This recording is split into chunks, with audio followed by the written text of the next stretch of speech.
তামিলনাডুৰ মুখ্যমন্ত্ৰী থালাপাতি বিজয় মুখ্যমন্ত্ৰী হোৱাৰ পাছত থালাপাতি বিজয়ে মাত্ৰ এটা মাহ সম্পূৰ্ণ কৰিছে কিন্তু এটা মাহৰ ভিতৰতে বিজয়ে নিৰ্বাচনৰ আগত দিয়া যিবিলাক প্ৰতিশ্ৰুতি আছিল সেইবিলাক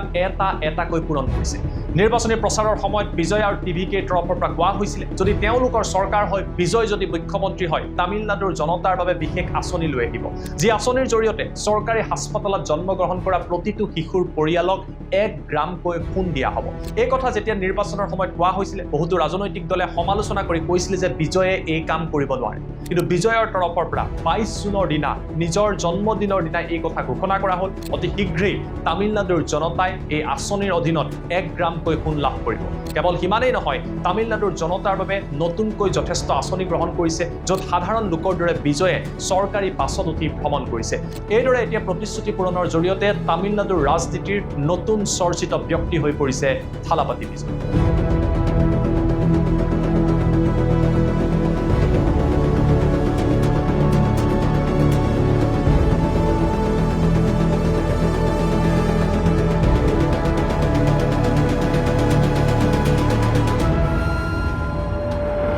নমস্কাৰ মই জ্যোতিদীপ বৈশ্য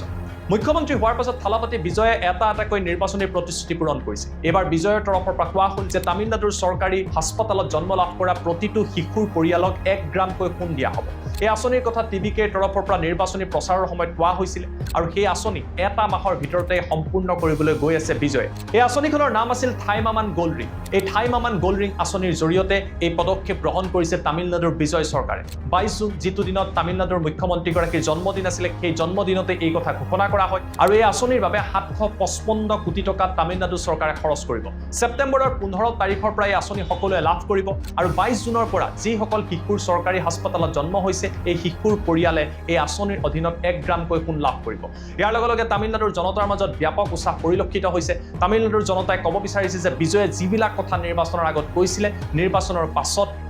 এটাকৈ পূৰণ কৰিছে সেয়া লাগিলে বিনামূলীয়া বিদ্যুতৰ আঁচনি মহিলাসকলৰ সুৰক্ষাৰ বাবে বিশেষ স্কোৱাড গঠন শিক্ষানুষ্ঠান ধৰ্মীয় অনুষ্ঠান বাসস্থানৰ ওচৰত থকা মদৰ দোকান বন্ধ নাইবা শেহতীয়াকৈ এই গোল্ড ৰিঙৰ আঁচনিয়ে হওক বিজয়ে এইদৰে তামিলনাডুত পৰিৱৰ্তনৰ জোৱাৰ আনিছে ইয়াৰ মাজতে বৃহস্পতিবাৰৰ দিনটোত বিজয়ক দেখিবলৈ পোৱা গ'ল এক বিশেষ পদক্ষেপ বিজয়ৰ তৰফৰ পৰা কেইবাখনো বাছ মুকলি কৰা হয় প্ৰায় 300কৈ বাছ তামিলনাডুৰ মুখ্যমন্ত্ৰীগৰাকীয়ে জনতাৰ বাবে নিজে মুকলি কৰে আৰু ইয়াৰ পাছত বিজয়ে এই বাছসমূহত ভ্ৰমণ কৰে আৰু বাছসমূহৰ সা সুবিধা সাধাৰণ মানুহৰ দৰেই জনাৰ চেষ্টা কৰে এগৰাকী যেন মুখ্যমন্ত্ৰী হিচাপে নহয় সাধাৰণ লোকৰ এগৰাকী নেতা হিচাপে বিজয়ে ভ্ৰমণ কৰে এই বাছ ভ্ৰমণৰ সময়ত বিজয়ে তাত থকা লোকসকলৰ সৈতে কথা পাতে কণ্ডাক্টৰৰ সৈতে কথা পাতে আৰু নিজে ভিডিঅ' প্ৰস্তুত কৰে সামাজিক মাধ্যমত বিজয়ৰ এই পদক্ষেপক এতিয়া বহুজনে প্ৰশংসা কৰি ক'ব বিচাৰিছে যে মুখ্যমন্ত্ৰী হিচাপে নহয় তামিলনাডুৰ এগৰাকী পুত্ৰ হিচাপে বিজয়ে এই কামবিলাক কৰিছে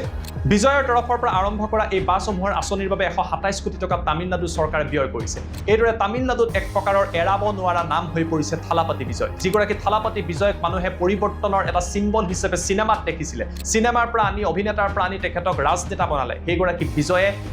এটাকৈ প্ৰতিশ্ৰুতি পূৰণ কৰিছে বহুতো ৰাজনৈতিক বিশ্লেষকে ক'ব বিচাৰিছে বিজয়ে যদি এইদৰে প্ৰতিশ্ৰুতি পূৰণ কৰি থাকে সকলোবিলাক প্ৰতিশ্ৰুতি যদি সম্পন্ন কৰে আগন্তুক সময়ত বিজয়ক বাধা দিয়াটো প্ৰতিটো ৰাজনৈতিক দলৰ বাবে প্ৰায় অসম্ভৱ হৈ পৰিব এটা মাহৰ ভিতৰত বিজয়ে যিবিলাক আঁচনি প্ৰৱৰ্তন কৰিছে সঁচাকৈ ইয়াক লৈ সমগ্ৰ দেশতেই চৰ্চা চলিছে বিজয়ে আনিছে নেকি সঁচাকৈ পৰিৱৰ্তনৰ ৰাজনীতি এই সমগ্ৰ বিষয়টোক লৈ আপোনালোকে কি ভাবে আৰু তামিলনাডুৰ মুখ্যমন্ত্ৰীৰ পদক্ষেপক লৈ কি ভাবে আমাক কমেন্ট কৰি জনাবলৈ নাপাহৰিব